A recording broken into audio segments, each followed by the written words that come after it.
everyone, it's Natasha Toddy Weston, entrepreneur, content creator, and 3 times best-selling author. Let's scratch the titles. I'm just the girl next door. If you follow me on social media, you know I'm all about being an open book, bringing current events from the real world and my world to the table to give my sisters from other misters insight, wisdom, and real talk about life, business, and all that other ish. The reason I created Table Talk with Toddy is because I spent the last decade mostly online talking to people, more specifically millennial women all around the world, about the ups and downs that come with building a brand, being a mom, and having a personal life. And what I eventually realized was that we all have many of the same questions, curiosities, and challenges. So here we are. On the Table Talk with Toddy podcast, we'll laugh, we'll cry, and I'm pretty sure we'll be pouring it up together on many occasions. It's about time that you got a relatable, unapologetic view on life as a creative living in the 21st century. On this show, you'll hear from some of my close friends, family, and guests that I've learned a thing or two from over the last decade.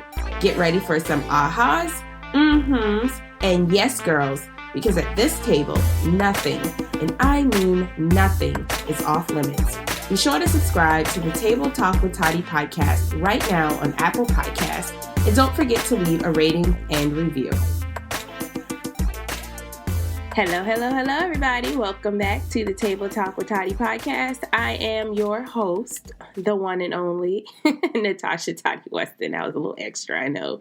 Welcome back to the show, but more importantly, welcome to the season 6 premiere. This is episode number 61, and y'all, I'm so excited and nervous at the same time. I'll tell you why in a minute about this particular episode. Now, I've been planning and preparing and doing all of the things that podcaster does in preparation, not just for any old episode, but for the season premiere episode. And someone asked me earlier today, how long have you been podcasting? And I told them it's almost 4 years since I released my first episode, which if you go back to the first episode, y'all probably hear the wind on 526 blowing in the background because I recorded that on the voice memo in my phone on the way to work when I worked at the bank. And when I decided to do a podcast, I wanted to just put something out there. So I just put out that audio recording. I don't even remember what the first episode was about, but people still go back and listen to that. So apparently it wasn't too bad. I am thankful for having you all here with me for another season. This season is going to be amazing. Of course, I would say that. But I am looking forward to more transparency, more transparent guests, and more life-transforming information and conversations that will help us to get our ish together, ladies. So if that's what you are looking forward to, like I am, make sure you subscribe to the show. And please, and I know I ask y'all this every single episode, please subscribe, but more importantly, please leave a review on Apple Podcasts. So if you're Team iPhone, whoop whoop, please go over to the podcast app, which should already be on your phone. Hit the subscribe button and scroll down and write a review. You can simply just rate the show if you'd like, but I'd love to hear the reviews so I can know what you guys think about the episodes that we are producing over here at Top Spot Productions. Again, thank you all for all of the love in the season 5 finale, Hot Girl Summer series. The feedback is still coming like crazy. Thank you, Misha, Amia, and Katrina Garnes for hanging out with me, for opening your hearts, and just having a powerful conversation about what it really means to have a hot girl summer. So I already told you what you can expect this season. I've already said all of my thank yous. And, if you could see me in person, you could see I'm doing my bow and all of that extra stuff, right? So I've already given you the rundown on all of that. I really want to jump into this episode. And let me tell y'all why this episode has caused me lack of sleep. I have been waking up with headaches. I've had a little anxiety going on. I've just been going through this mental battle in my mind about this freaking show. And I know it is a topic that I must do because I have been working on it for a couple of months now. When I sat down and started going over all of my episodes that I wanted to do for season 6, I tried everything, y'all, to try to avoid doing this. But, God has a funny sense of humor. Because I was running away from talking about this subject, he kept putting women in my face who I feel like are having this challenge. And I always tell you guys that this podcast, and one of the reasons why I've been able to be so consistent with keeping fresh and real conversations going, is because it's self-therapy. A lot of the topics that I talk to you guys about, 98% of them are things that I've either recently experienced or I've overcome, and now I can talk about it in a teaching manner. This topic today is no different from that scenario. And the fact that I've been going through a crazy mental war with, do I talk about this? Do I not? It is absolutely insane. So let me just go ahead and put a disclaimer out there that this is not preaching to you. This is talking to myself and working through the challenges that I personally have in this area as well. And I'm a firm believer that the power in this show and what separates Table Talk with Toddy from other podcasts is the fact that I don't just talk to you guys. We work through stuff together. So if you are listening to this episode and you're like, wow, this is for me, trust me, sis, it's for me too. All right. And so there's so many angles that I can come off on this subject, and I've been super indecisive again and skeptical about this subject for a few reasons. Now, you've already read the title, so you have an idea of what we're going to be talking about today. Living single. That's the topic. That's the topic. And y'all are probably like, girl, why did you pick the season premiere to talk about relationships and being single? And I'm going to get into that in a few minutes as to why this is the opening for this season. I was skeptical about going there or going here for a few reasons. Number one, y'all know, if y'all follow me on Snap and Instagram and all of that stuff, you've probably never seen me post a picture of my babe boo or baby daddy. And that's because I'm not in a relationship right now. I'm not in an active relationship right now. I have not been in one for quite some time. And the truth be told, I haven't been in a super serious relationship since the relationship with my child's father. Now, I have dated a couple of times in the last year, but I have not been in a relationship going on 3 years, actually. It's been a while. The second reason why I was skeptical on talking about singleness and relationships is because I believe that any conversation on relationships is merely opinion based on our own individualized personal experiences, which I think is kind of what gives me a little unique angle as well. Because I'm going to reveal to you guys some things today about me and my relationships with men that, although uncomfortable to talk about to complete strangers in this case, I do feel that it is what gives me the comfort in being single and why I am not in a rush to be in a relationship. And the third reason why I was kind of indecisive and a little jittery about talking about this is because I've always told people that I'd never talk about relationships. Like, if you've ever interviewed me or had a conversation with me and it went into the whole who are you dating or are you dating conversation, I had like this automatic disclaimer, like, I'm not going to talk about relationships because I don't feel like my relationships have been super successful, or because I'm single, I don't really have a firm stance on the subject. So I've always told people that I would never talk about relationships or being single because I'm a firm believer that you shouldn't talk about things you're not an expert in. So if you follow me for some time, if you listen to this show, you go back and you see a great deal of our previous conversations have been about things that I feel like I'm an expert in to a certain degree. Business, entrepreneurship, branding, content creation, like being a mom. Like, these are all things that I have talked about and I have seen results in. So I'm able to talk about those things openly and freely. However, again, I do find that I have a very unique position in a way that qualifies me now in present time to speak out on this subject.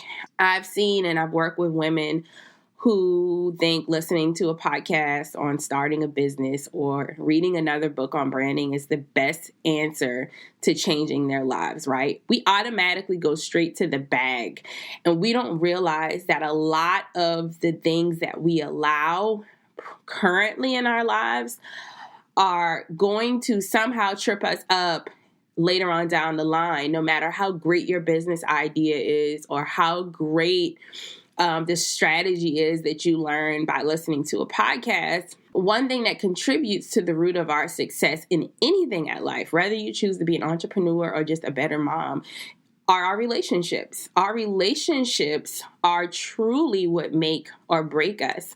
And I've had to learn this in just going through my own battles with relationships and just trying to figure out, like, who am I and how do relationships play into what I'm trying to do. In previous episodes, I've shared with you how one of my main focuses this year has been on building and rebuilding the relationships I have with family members and friends. And the last year or so has been amazing.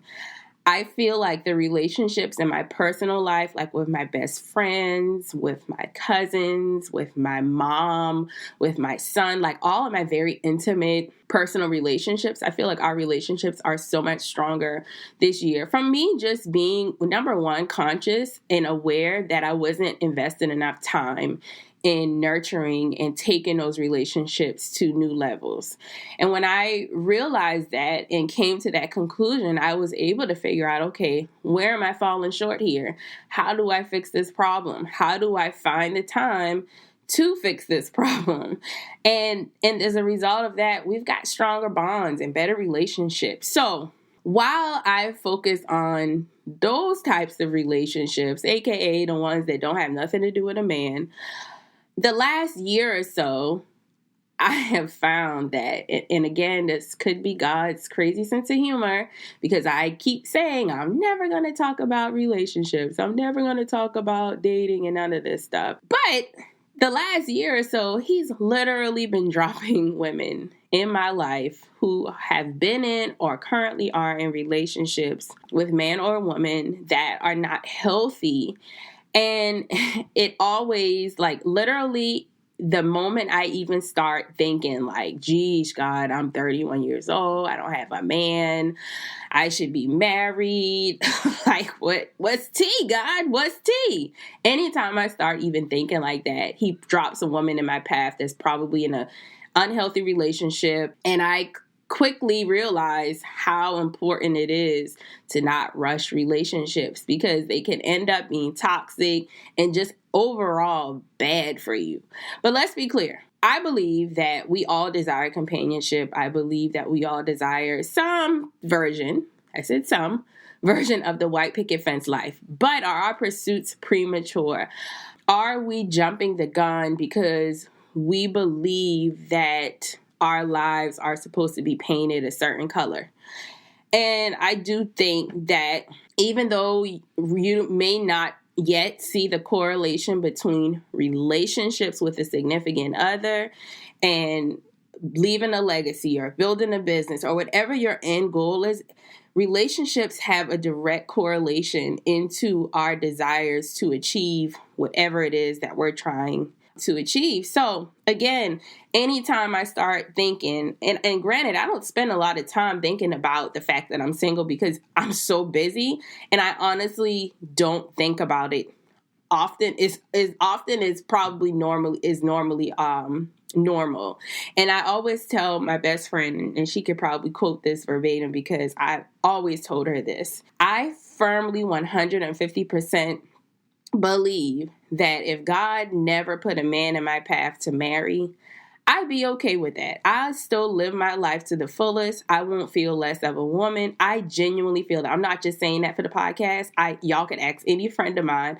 I've literally told them that probably more than enough times, is that if I never get married, if I never get any version of the white picket fence life, that I will be 100% content. I genuinely feel that with all the guts inside of me. I really feel that. But don't get it twisted. It has taken me a while to get that and to truly feel that, because what I think happens a lot of times is we spend so much time thinking about not being in a relationship or not being with a companion that we let all this time go by and we don't work on ourselves to become better human beings in general. So having people and women that have come into my space in the last year or so, it just continuously confirms to me why I'm not in a relationship currently. Not saying I might not have a boo in a few months or not. I don't know what God is going to do, but it confirms to me the value in why living single isn't all that bad. So when I started to brainstorm fresh ideas for this new season, I realized that this was a subject that even though I didn't feel like talking about and that I didn't feel qualified enough to talk about, I felt like this was a subject that I had to speak on because of my unique position on the matter. There was no ifs, ands, or buts about it. I do think I am an expert at living single just as much as I have been an expert at personal branding and business and entrepreneurship and all of the things that people know me as or know me for. I feel like that's an accomplishment that not everyone is willing to talk about, like the power of really, truly killing the game in living single. So here's another reason why I picked the first episode of the season to talk about this is because, y'all, it's almost cuffing season. And if you don't know what cuffing season is, just Google it. And I guarantee you'll get the Urban Dictionary version. You'll get the Twitter version. You'll get the Black Twitter version, but just Google it. So I felt this episode and discussion is required before we transition from hot girl summer to icy girl winter, right? Because icy girl winter is more than about being about your coins and your bag and making money and starting businesses and building your brands. It's about us really getting to the core of who we are as women and how we can become better women so we can continue to make the impact that women across the globe have been making now more powerfully than ever in the last couple of years. So let's start, and I was going back and forth about breaking this down into a 2-part series, which is what I'm going to end up doing because I don't want to overwhelm you guys. In this part of the series, the Living Single series, I want to get personal with you guys. I want to first talk about the patterns that I noticed in the relationships that I've had with men in my life from the time I was little to present day. So this episode, you can kind of woosah just a little bit, just like exhale a little bit, because this episode is truly going to be very personal. And I'm almost shaking because I do know that as a result of me speaking my truth on the subject matter, it's going to hurt some feelings. It's going to make some people upset. It's going to make some people more uncomfortable than I am even talking about my truths. But I'm willing to put that on the line to really start a conversation that I strongly and wholeheartedly believe needs to be had. Because I look at a lot of and I'm talking really, this could go for any age woman, but I'm specifically talking to the women around my age who I look at them and I see gifts, I see hidden gifts and talents. I see purpose in them that they have not yet unclothed about themselves. And I always wonder, it's quick to say, well, they must want to be broke because they've got this skill or this talent and they're not acting on it, or God isn't going to bless them because of A, B, and C. But if you really look at the root of a lot of and I say our women, if you look at a lot of the root of why we aren't actively pursuing our purpose or why we aren't actively living out our dreams or in pursuit to be better moms, better businesswomen, better community leaders. If we look at the root, a lot of the root has to do with relationships. And I notice patterns in the relationships or situationships that many women in my generation have. And patterns can either result in problems and pain or progress and profit.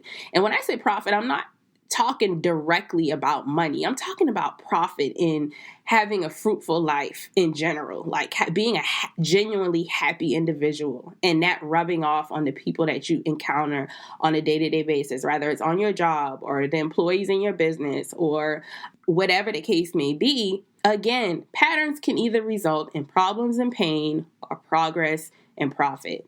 Which one do you want? I know which one I want. I want progress and profit. I want a progressed life. I want a profitable life.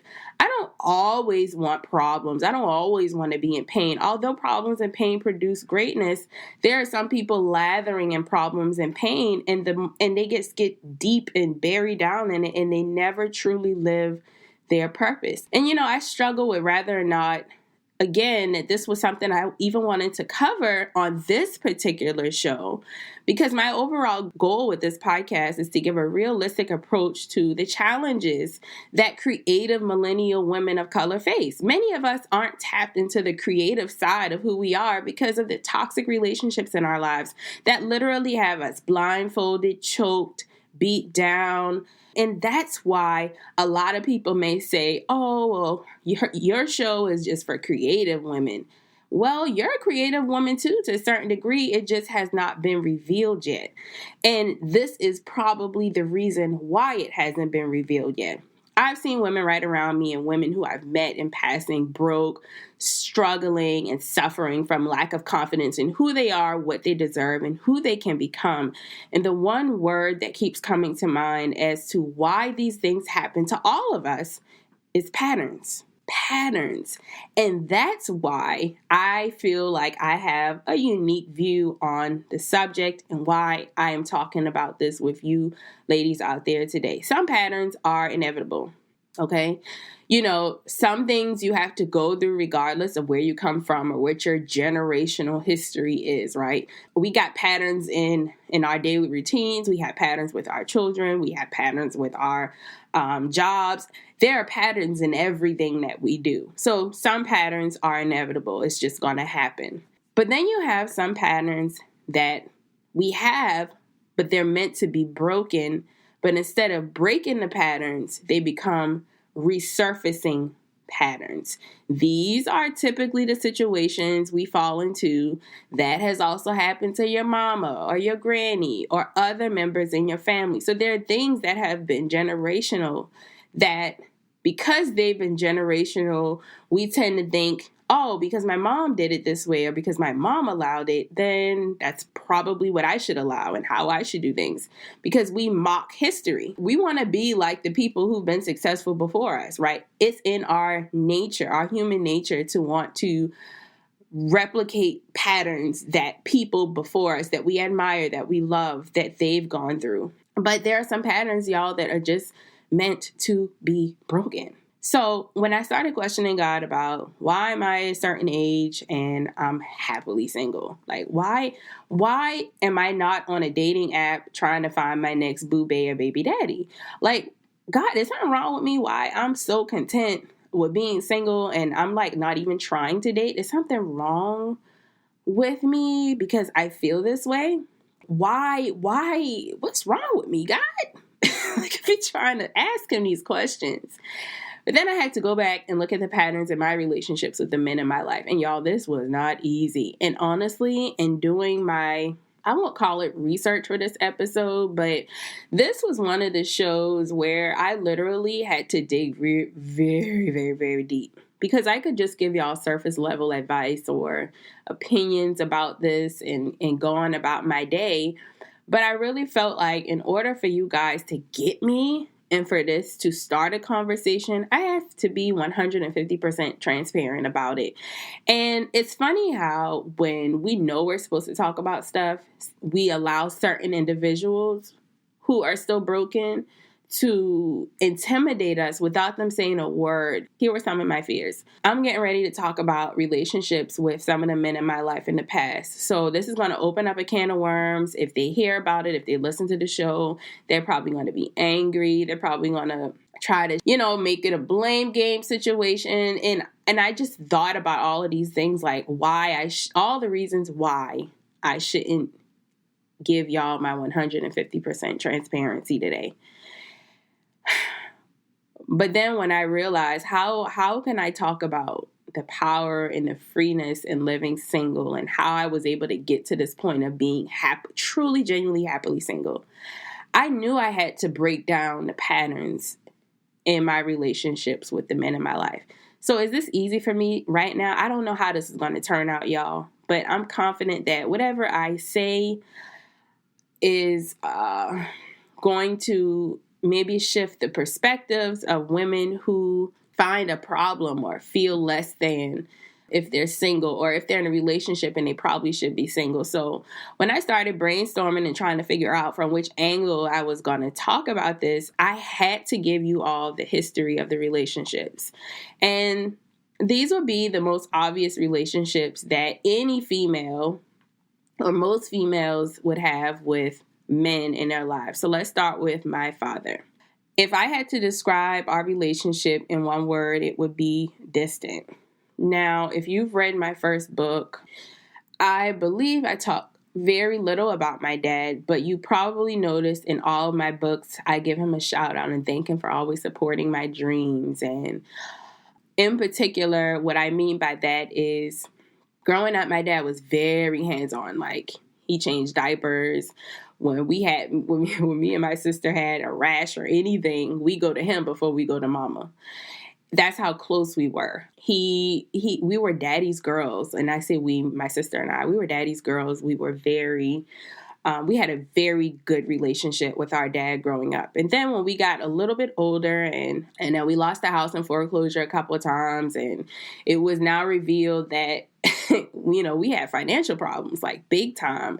My dad left and came back and left and came back. And that's when I started to know, I think that's when I started to notice or feel like just because you have a father or a man in your life doesn't mean that they're there to stay. And as a result of that, I ended up going off to college. When I dropped out of college and I decided that I wanted to pursue a career in fashion industry, my dad was the one that funded that dream. Like, he would send me money. I remember he sent me like $100 Western Union every Friday while I was up in New York. And that was the only money I had. That was how I survived that situation. He always supported me. Like, he always gave me words of encouragement when I did speak to him. He was always proud of me, but that didn't mean we had a relationship anymore. So I felt like the older I got, the more nonchalant I became about our relationship. It just felt strained. It just felt distant. And now, present day, to be honest, I don't speak to my dad as often as I should. And I think maybe the last couple of times I spoke to him, it was just kind of high and by. It didn't feel genuine like it did when we were growing up. It didn't feel, although granted, I know he loves me. I know that he cares. I know he still supports me. I know he's still cheering me on in the background. Our relationship is just very, very, very distant. And it's like, if I talk to him, great. If I don't, nothing changes in my life. So our relationship is just distant. Now, let's take a look at the relationship I have with my only biological brother. I think we're like 11, 12 years apart. He's the oldest. We share the same mom. We have different dads. If I had to describe our relationship in one word, it would be non-existent. And y'all, I struggled. I struggled with talking about this because the relationship with my dad, it is what it is, right? But the relationship with my brother is non-existent, y'all. I don't know what his favorite things are. I don't know what he dislikes. I don't know what he likes. And I'm sure it's vice versa. We never spend time together. He has his own family. He was in the military for a very, very, very long time, retired out. But our relationship is non-existent. Like, if I were in an emergency, my mind naturally would not go to call my big brother. And I'm not doing this episode to bash anyone or to expose anyone, but this is my truth. My relationship with my brother is non-existent, right? So there's really no more to say about it. It's just literally non-existent. Then let's bring it to more recent, all right? So you got my relationship with my father. Then you got the relationship with the second closest, who should be the second closest person to me, my brother. And then you've got, I feel like in my life, the third most closest relationship that I would have had with a man so far. And that's the relationship I had with Tyler's dad. If I had to describe our relationship in one word, it would be unaligned. The relationship I have with Tyler's dad, it was what seemed to be very healthy in the beginning. That's probably that is the last time y'all saw me post pictures of who I was with, and I was in love, y'all. Like, period. That was like my first real relationship. We dated for about a little over 3 years. And I got pregnant with Tyler, and Tyler was maybe going on 2 when I decided to cut it off. I just saw that we were just going in 2 completely different directions, and I felt like I was better off being single at that stage of my life than to just stay in a relationship just for the sake of being in one. So I think that's maybe the starting point as to my reasons why I decided and made a conscious effort to start my journey of living single and how that all began. So with this relationship, I just felt like, I had just had a baby. I could have very well just stayed in a relationship for ease and comfort and familiarity. But I just knew that the results weren't going to be what I needed them to be. I knew that although I had a baby, my dreams and goals and aspirations weren't going to stop, and they couldn't be compromised. And I just had to make that conscious decision to cut it off. So do you all see the patterns here? Do you see how the words that describe my relationships with the 3 men who I've been the closest to contribute to my singleness and how I choose to move into dating again in my next relationship? Do y'all see the patterns here? I believe that because the relationship with my father is so casually distant, it's easy for me to not see the value in companionship. That's what I take from the relationship I have with my father right now. I believe because of the relationship with my brother, because it's basically non-existent. It's easy for me to curve a guy, kind of like shove him off, or if he don't text me back, it is what it is. It's easy for me to curve a guy or just let things fall where they may with no effort put forth on my behalf. Like, it's just so easy for me to not move on to the next person, but it's easy for me to just treat it as non-existent or treat a person as non-existent. I believe because of the relationship I had with Tyler's dad, because it was unaligned, it's easy for me to, a couple of things here. It's easy for me to not look a guy's way if he seems to be ambitious, but he does more talking than walking, or if a guy doesn't seem to be ambitious at all or working towards any dreams or goals. So imagine, y'all, if I were to jump into another relationship without first identifying these things, right? So I first identified, okay, what are the relationships I've had with men that are the closest to me? And in most cases, that's your father, your brother, if you have one. If you've had a best friend growing up, that's a guy. If you've been in a relationship. So for all of my ladies out there with children, your child's father, or a guy you've been in the longest relationship with, whoever the case may be, consider who are the men that played a very important role in your life from the time you were a small child until your adult life.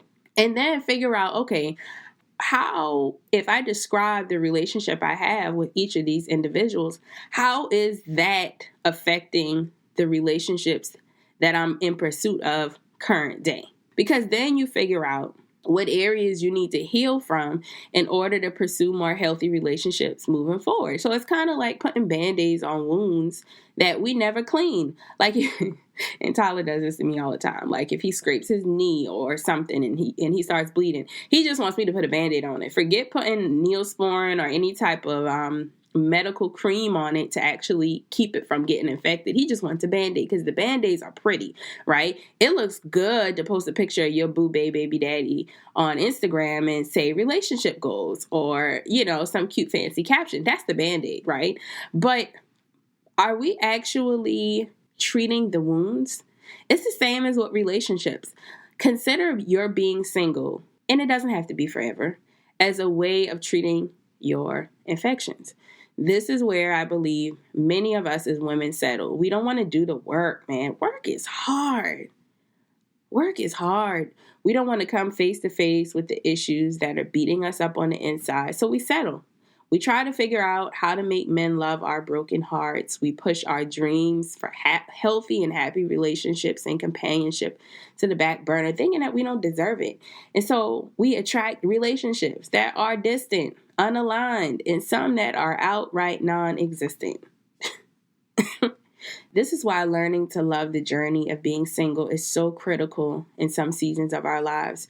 Being single for some time isn't a bad thing, y'all. It doesn't make you weak. It doesn't mean you're not good enough. It means you're in discovery of self-love first, so that you can have something of value to bring to the table and be the best version of you in a relationship with another person. Let's break down what it means to live single. And I want y'all to tweet this and share it on your Instagram stories. Living single is the discovery and growth of one's true self without the influence, baggage, and dysfunctions of being in an active monogamous relationship. Let me repeat that. Living single is the discovery and growth of one's true self without the influence, baggage, and dysfunctions of being in an active monogamous relationship. I didn't say anything in there about not dating. Okay. And we're not going to talk about dating much because I'm not dating. So I have no tips for y'all. Okay. Catch me when I find me a boo or a bae. Okay.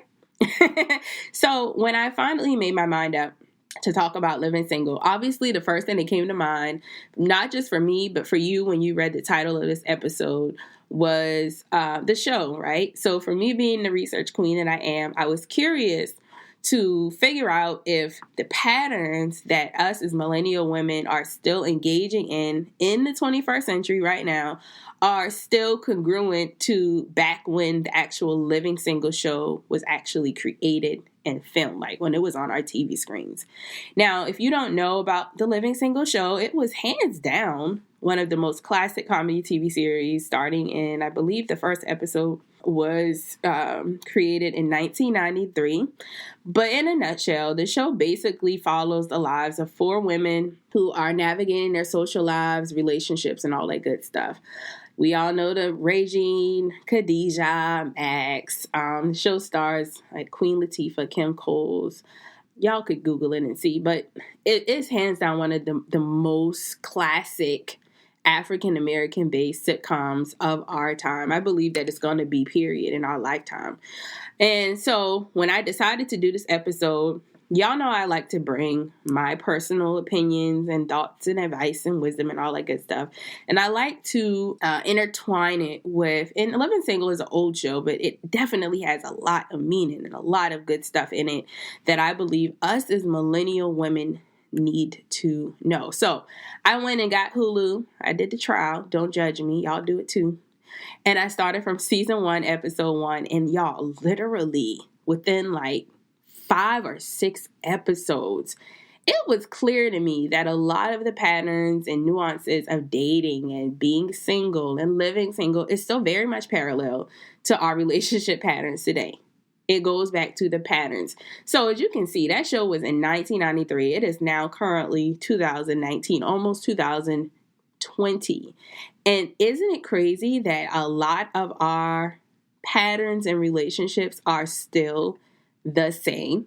So it was just absolutely amazing to go back and watch. And I'll probably finish watching all the seasons just because I'm curious to see how the women on that show transition from the very first season, first episode, to the finale of the final season. I'm just curious to see if their mindset changed or what was the result of their relationships or them being single. Like, what things did they finally figure out in the end? I'm just curious to see those things. There were so many messages and lessons learned in watching the previous seasons of the Living Single show, and guess what, you guys? We're going to cover them in part 2. And I'm calling that episode 62, The Playbook of Living Single. So y'all have to stay tuned to hear part 2 of this conversation. because it's going to be deep. It's going to be amazing. So in part 2, what you can expect, I'm actually going to share some of the lessons and nuggets and things that I took away from certain episodes within the Living Single show. And I'm going to kind of give y'all some new, not rules, but some new guidelines, if you will, on how to accept and be okay with the single life, and how to prepare yourself or better position yourself for walking into a more healthy relationship that is, number one, aligned, existent, and close, right? So all of the opposites of what I share with you all about my relationships. Now, here's the beautiful thing, y'all. I'm in this with you as well. So when I identified those issues and how it was in a way allowing me to not to attract the wrong type of guy, but it allowed me to figure out what things I was accepting that was not good. And that's what we're going to talk about in the part 2 of this Living Single series. And so now that I'm aware of these things, I feel like now I know what I should be looking for whenever I decide to get back out there and start dating. And I do realize that I've gotten comfortable with being single, and that there are some things on my part that I have to do actively in order to explore more. So I'm excited about part 2. I hope you guys have enjoyed this episode. Please, pretty please, share this with the women in your life. You can share it through email, share it on your Facebook pages, Instagram stories. If you're on Snapchat, share it on Snapchat. Subscribe and leave a review. Again, reviews mean everything, especially in Apple Podcast land. So if you've got an iPhone, please leave a review, rate the show. It's how we continue to position the show in front of new ears. Catch up on past episodes always at tabletalkwithtoddy.com. So if you go there, you can see the most recent episodes, and then you can click on listen to more, and it'll take you to literally all episodes from the very first one on up. Oh, let me announce Amazon gift card winner. Congratulations goes to communityb@gmail.com. Please claim your gift card by sending me an email. My email address is hello@natashaweston.com. Please be sure to put gift card winner in the subject line. You'll have a week to claim your card before it goes to the next person, and I'll do that again at random selection. You guys stay tuned. I'm going to be doing more gift card giveaways, more giveaways in general as the season unfolds. Oh, and the last thing, Hustlers Night Out, hosted by Table Talk with Toddy, is happening this Friday, September 13th at 7 p.m. We're going to go and see the new Hustlers movie starring Cardi B, J-Lo, Keke Palmer, and Lizzo. So if you're in the Charleston area, go over to hustlersnightout.eventbrite.com. I'll make sure to post the link in the description. It's free to join me. Like, I'm not going to charge y'all to just come hang out with me to go see a movie that I was going to see anyway. So it's free to join me. I just want y'all to RSVP so I know about how many people are coming. However, you will have to purchase your movie tickets separately. I've already gotten mine online. I think I used Fandango or something. I'll put the link for that. Well, no, the link is actually on the Eventbrite page for tickets. I recommend purchasing your ticket before Friday because Friday is actually the opening night. So it's probably going to sell out. So Hustlers Night Out is just another way for us to hang out together if you're here local. And like I said, I was going to see the movie anyway. So I was like, why not invite my listeners to hang out with me? So excited about that. Again, the link for that event will be down in the description. Thank you guys so much for hanging out with me for another episode. I really appreciate your time. I want you all to stay hopeful. Hopeful for whatever it is that your heart desires, because it's possible, man, but we just got to learn to do the work. Like, the work is how we cross that bridge and how we accomplish things. And you know, I again, was so skeptical about this topic. But I do think before I can talk to y'all again about business or branding or being a creative entrepreneur or living in the 21st century, that we got to get our relationships in order, man. Like, you can't just be a boss in business and everything else around you is failing. And I'm actively learning these things. So I'm not trying to preach to you. I'm just literally trying to bring you along this journey so we can figure it out, because I want all of us to live more efficient lives, period. So I love you guys. Thanks again for hanging out with me. And until episode 62, I'll holla.